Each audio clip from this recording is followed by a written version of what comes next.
प्रिय श्रोता, नमस्कार। कार्यक्रम वेद पाठशाला में आपका हार्दिक स्वागत है। इस कार्यक्रम में हम परमेश्वर के वचन का विस्तार पूर्वक अध्ययन किया करते हैं, जो आपकी आत्मिक उन्नति के लिए लाभदायक सिद्ध होगा। तो लीजिए सुनते हैं आज का ये संदेश।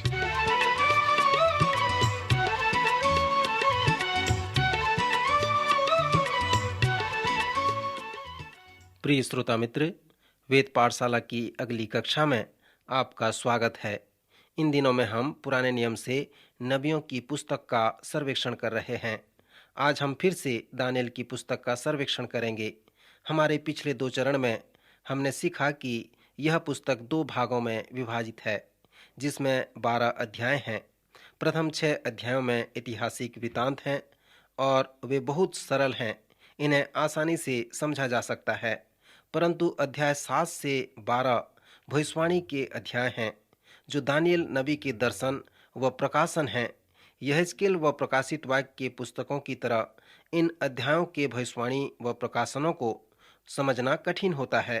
जैसे मैंने पहले आपसे बताया था कि ये पुस्तकें भविष्य सूचक लेख हैं, अर्थात इन पुस्तकों का लिखने वाला पर्दा खींचकर हमें परमेश्वर के प्रकाशन व दर्शन को दिखाता है। वे ऐसी वस्तुओं को दिखाता है जिन्हें हम पवित्र आत्मा के सिवाय मानव के ज्ञान व बुद्धि द्वारा नहीं जान सकते।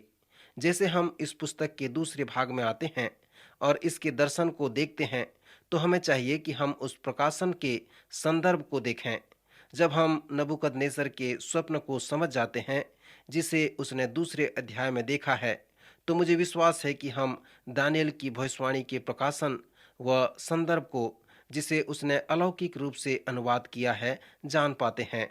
जब नबूकदनेस्सर ने स्वप्न देखा, तब उसने अपने ज्योतिषी और पंडितों से कहा, तुम मुझे मेरा स्वप्न बताओ, तब मैं जानूंगा कि तुम उसका फल भी बता सकते हो। तब उन ज्योतिषियों तंत्रियों ने कहा, जो बात राजा पूछता है वह अनोखी है और देवताओं को छोड़कर, जिनका निवास मनुष्यों के संग नहीं है, और कोई दूसरा नहीं जो राजा को यह बता सके। तब दानिएल ने कहा, ऐसी बात नहीं है, तुम यहीं पर गलत हो। परमेश्वर मनुष्यों के संग रहता है, और जो परमेश्वर मुझ में रहता है, वह नबूकदनेस्सर के स्वप्न को बताने की सामर्थ रखता है, उसके भेद को जानने की सामर्थ रखता है। जब दानिएल नबूकदनेस्सर से मिला और उसके स्वप्न के साथ उसका फल भी बताया, तब उसने राजा से कहा, हे राजा, जब तू देख रहा था, तब एक बड़ी मूर्ति देख पड़ी, और वह मूर्ति जो तेरे सामने खड़ी थी, सो लंबी चौड़ी थी। उसकी चमक अनुपम थी और उसका रूप भयंकर था। उस मूर्ति का सिर तो चोखे सोने का था, उसकी छाती और भुजाएं चांदी की, उसका पेट और जांघें पीतल की, उसकी टांगें लोहे की, और उसके पांव कुछ तो लोहे के और कुछ मिट्टी के थे। फिर एक पत्थर ने बिना किसी के खोदे आप ही आप उखड़कर उस मूर्ति के पांव पर लगकर उसको चूर चूर कर डाला। तब सब कुछ चूर चूर हो गया, और धूप काल में खलिहानों के भूसे की नाई हवा से ऐसे उड़ गए कि उनका कहीं पता न रहा। और वह पत्थर जो मूर्ति पर लगा था, वह बड़ा पहाड़ बनकर सारी पृथ्वी में फैल गया। यहाँ पर नबूकदनेस्सर ने जो मूर्ति का स्वप्न देखा, उसका फल 4 प्रकार के अलग अलग राज्य हैं। उसका सिर तो सोने का था, वह बाबुल को प्रस्तुत करता है। फिर चांदी फारस को, जिसने बाबुल को जीत लिया। फिर पीतल यूनान को प्रस्तुत करता है, जो फारस को जीतने वाला है। फिर पांव जो लोहे के थे, वे रोमी साम्राज्य को प्रस्तुत करते हैं। विद्वानों ने लोहे व मिट्टी के अर्थ को मिला दिया है।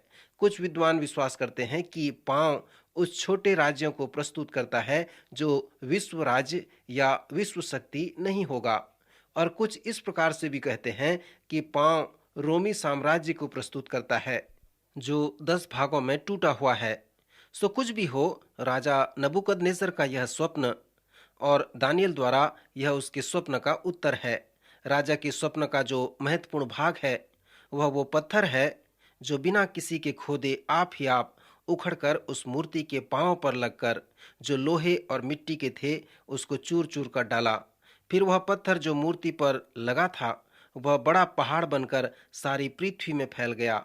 दानियल ने कहा, वह पत्थर परमेश्वर का राज्य है जो अनंत काल तक न टूटेगा, वरन उन सब राज्यों को चूर चूर करेगा और उनका अंत कर डालेगा। नबूकदनेस्सर के प्रथम स्वप्न का अनुवाद जिसे दानियल ने किया, वह हमें इस प्रकार का नमूना देता है और मार्गदर्शन करता है कि हम दानियल की पुस्तक के प्रकाशन व दर्शन का अनुवाद कर सकें, जो बहुत ही कठिन है। यह असंभव तो नहीं है, परंतु बहुत ही कठिन है। केवल पवित्र आत्मा की सहायता के द्वारा ही हम उन दर्शनों को समझ सकते हैं जो होने वाले हैं। यूहन्ना के 16वें अध्याय में हमें कहा गया है कि पवित्र आत्मा की विशेष सेवकाई हम पर प्रकट है, जो आने वाली बातें हमें बताएगा। जैसे आप दानियल की पुस्तक के दर्शन को समझते और अपने जीवन में लागू करते हैं, यहाँ पर कुछ कदम हैं जिसे आप कार्यान्वित हो सकते हैं। सबसे पहले दर्शन के चिन्ह पर ध्यान करें। दानियल का पहला दर्शन जो 7वें अध्याय में आया है, उसका चिन्ह और नबूकदनेस्सर के प्रथम स्वप्न का चिन्ह कुछ मिलते जुलते हैं। दानियल ने 4 बड़े बड़े जंतु देखे। सो महासागर पर चौमुखी आंधी चलने लगी। तब समुद्र में से 4 बड़े बड़े जंतु जो एक दूसरे से भिन्न थे निकल आए। चौथा जंतु भयंकर था, डरावना और बहुत सामर्थी था। वह सब कुछ खा डालता और चूर चूर करता, और जो बच जाता है उसे वह पैरों से रौंद देता है और इस प्रकार दूसरे जंतुओं को नाश करता है।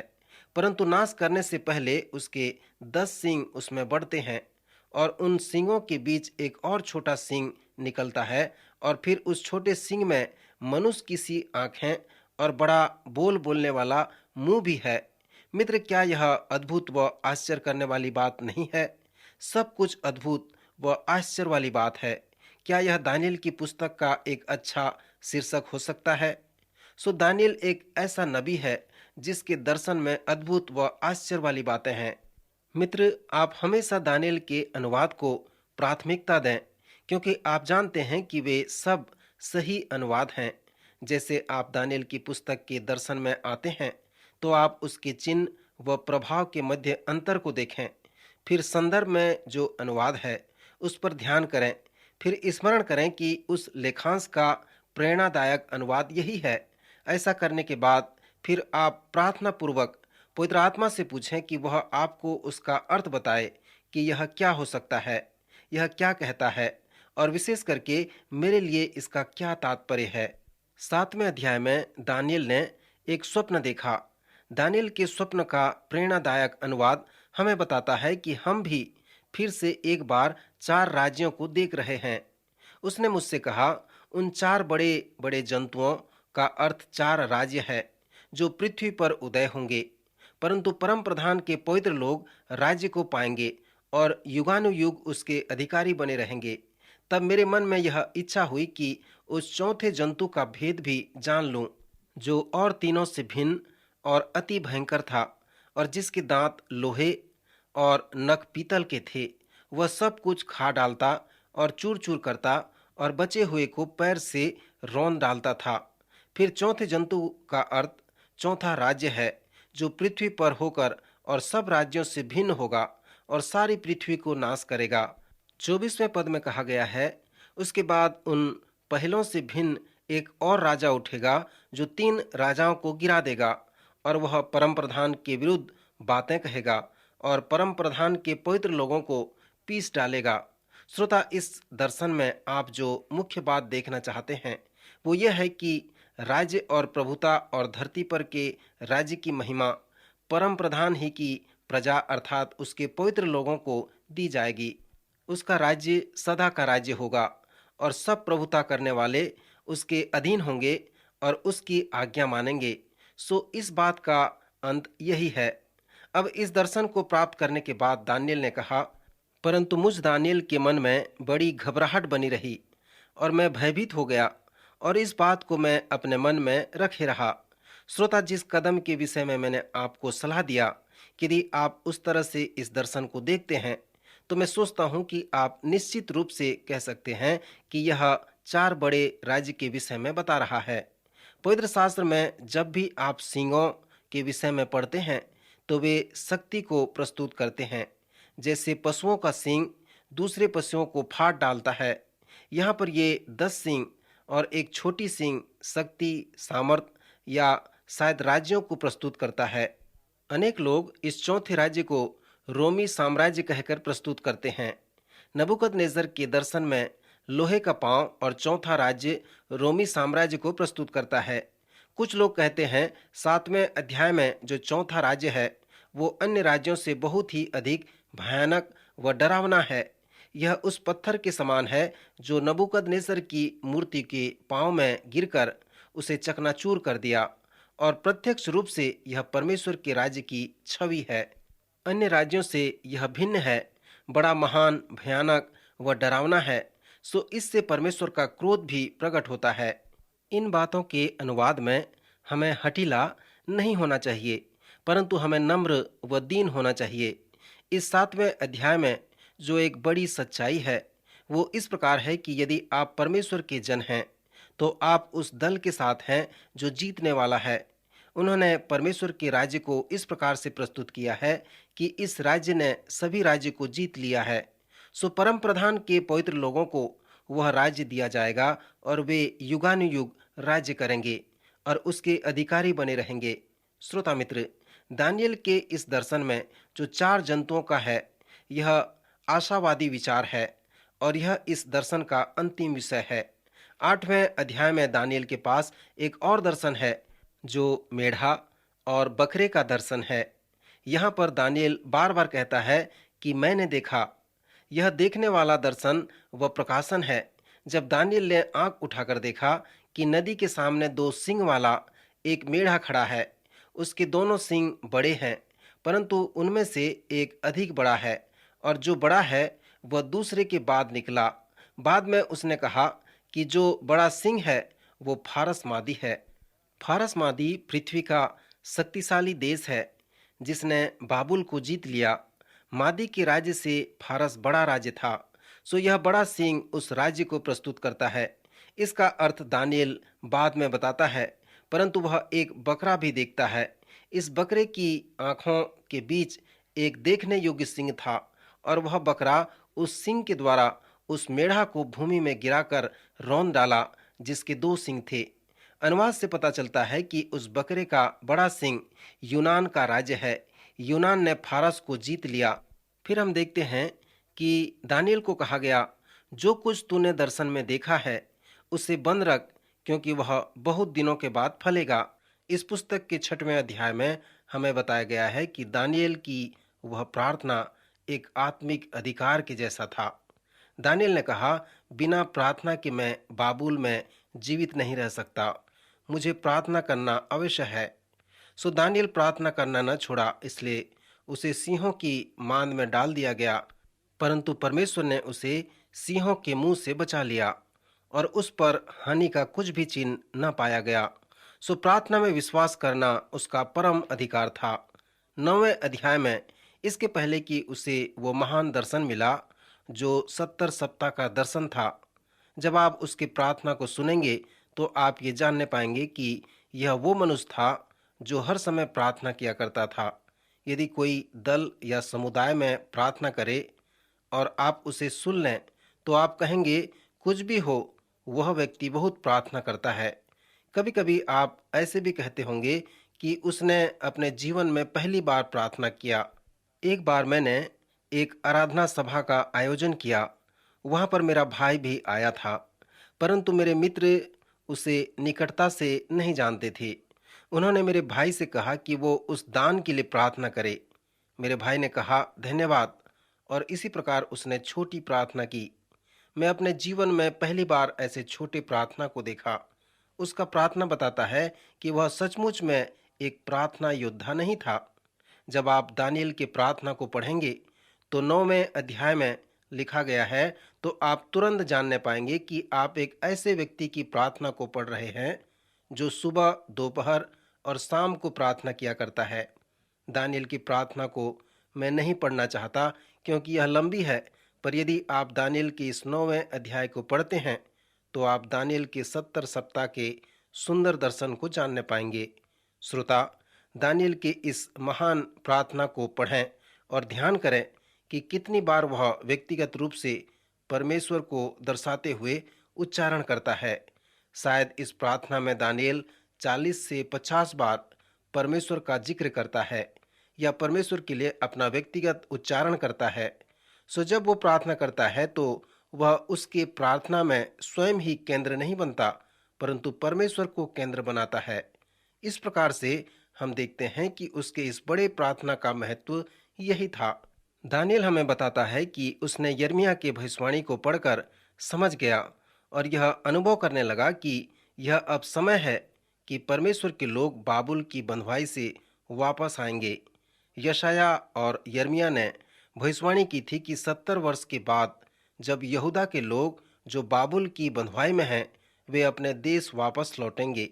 दानियल की पुस्तक के अलग अलग अध्याय में जो अलग अलग राजाओं के विषय में बताए गए हैं, और जैसे आप उन्हें पढ़ते हैं तो आप ये जानने पाते हैं कि जब दारा मादी के सामर्थ के विषय में बताया गया है तो आप बंधुआई और उसके 70 वर्ष के अंतिम समय में पहुंचते हैं।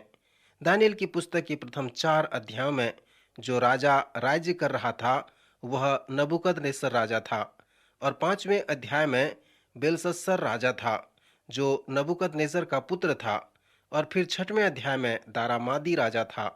दारामादी सचमुच में फारस मादी का सम्राट नहीं था, परंतु वह एक प्रकार का प्रधानमंत्री था या कुस्रू महान शासक का एक विशेष क्षेत्र का राज्यपाल था। उस समय कुस्रू महान सामर्थी राजा था, परंतु दारामादी का राजनीतिक छवि इस बात को दिखाता है कि आप उस 70 वर्ष के समय के अंत में आ गए हैं, जहां पर यहूदा के लोग जो बाबुल की बंधुआई में हैं, वे अब अपने देश वापस आने वाले हैं। यहाँ पर जब दानियल प्रार्थना कर रहा था तो वह यिर्मयाह के भविष्यवाणी पर भी ध्यान व प्रार्थना कर रहा था। यहाँ पर दानियल उस सच्चाई से बहुत अधिक प्रसन्न हो रहा था, क्योंकि यिर्मयाह ने कहा था कि उनका बंधुआई 70 वर्ष तक रहेगा, और यह 70 वर्ष का समय था। दानियल ने इस प्रार्थना में अपने पापों और लोगों के पापों के लिए अंगीकार की प्रार्थना किया। श्रोता, जैसे मैंने आपसे कहा था कि पवित्र शास्त्र में दानियल का स्वभाव एक पवित्र स्वभाव है। वो इतना निर्दोष व पवित्र है कि जब आप उसके जीवन में पाप व अपराध ढूंढेंगे तो आपको एक भी पाप नजर नहीं आएगा।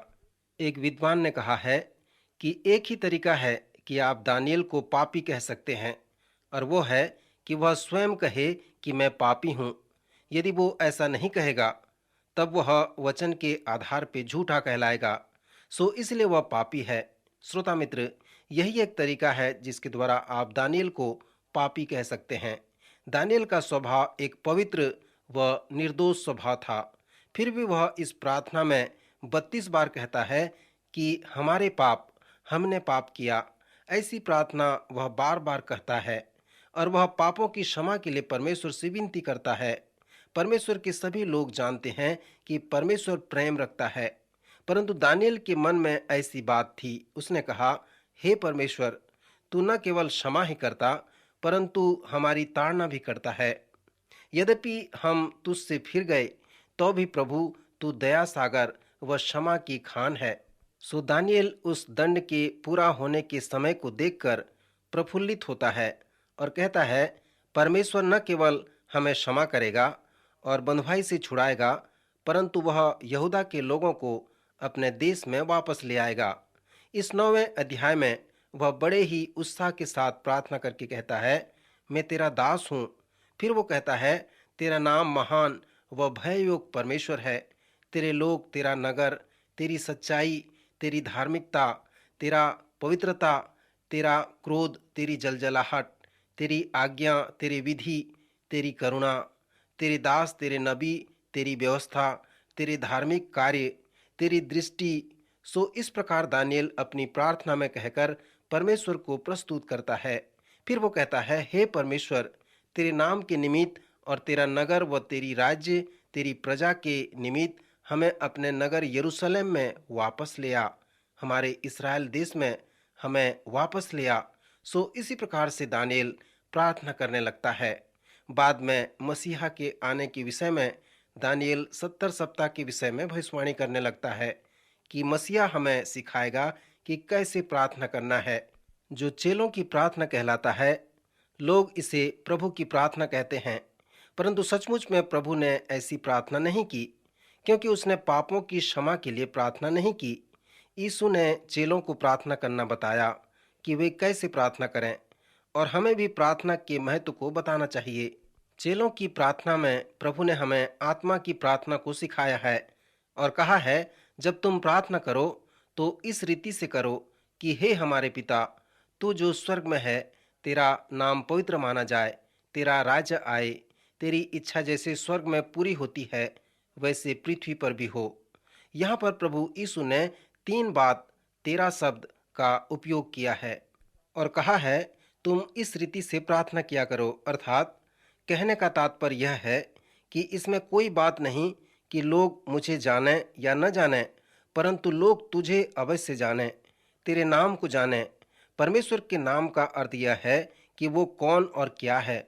सो जब तुम प्रार्थना करो तो इस बात का अवश्य ध्यान रखना, ताकि लोग जान सकें कि परमेश्वर कौन व क्या है।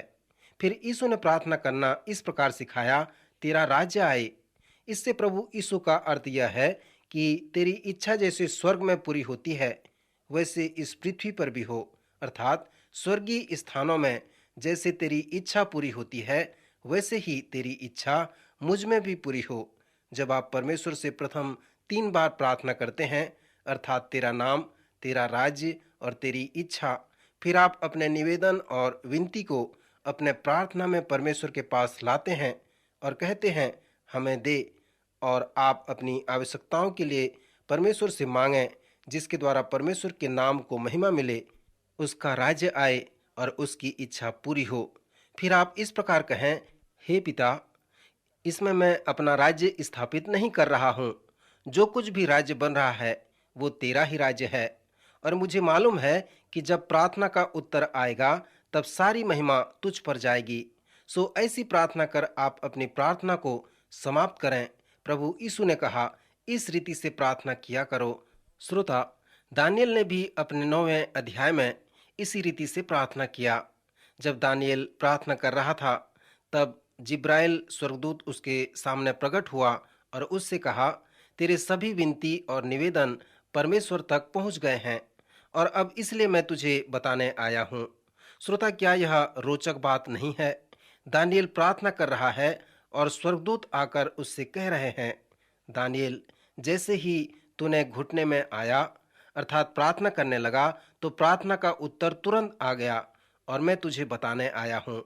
सो दानियल की प्रार्थना के लिए परमेश्वर इस प्रकार से प्रत्युत्तर देता है।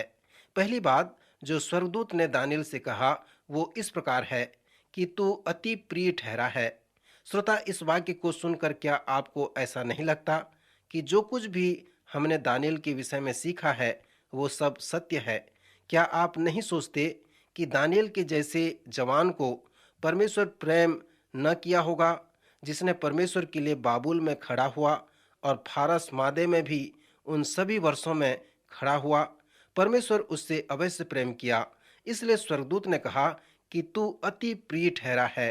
फिर जिब्राइल स्वर्गदूत ने दानियल को 70 सप्ताह का दर्शन दिया। पवित्र शास्त्र में यह 70 सप्ताह का दर्शन मसीह के विषय में एक महान दर्शन है। श्रोता, मैं विश्वास करता हूँ कि दानियल के ये सब दर्शन हमें कह रहे हैं कि परमेश्वर एक दिन इस संसार को उठा लेगा और कहेगा, अब संसार का खेल समाप्त हो गया। जब परमेश्वर ऐसा करेगा, क्या आप जानते हैं कि आप उसके साथ सदा सर्वदा के लिए रहेंगे, पूरे अनंत काल तक रहेंगे।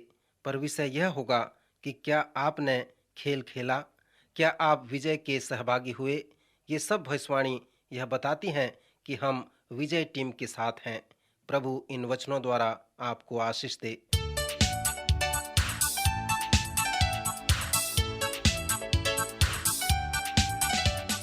प्रिय श्रोताओ, अभी आप सुन रहे थे हमारा ये कार्यक्रम वेद पाठशाला। श्रोताओ, आपको ये जानकर खुशी होगी कि हमारे पास इस अध्ययन से संबंधित नोट्स उपलब्ध हैं, जिन्हें हम सभी श्रोताओं को निशुल्क भेजना चाहते हैं। यदि आप इसे प्राप्त करना चाहते हैं तो हमें इस पते पर लिखें।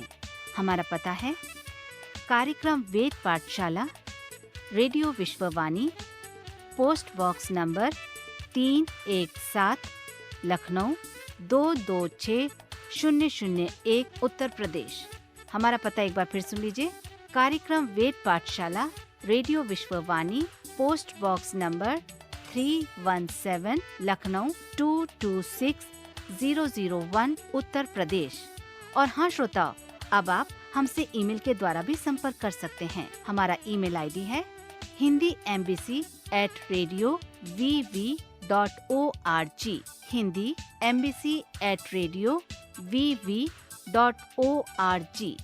और इसी के साथ हमारे आज के कार्यक्रम का समय समाप्त होता है। अगले कार्यक्रम में आपसे फिर भेंट होगी। तब तक के लिए आज्ञा दीजिए। नमस्कार।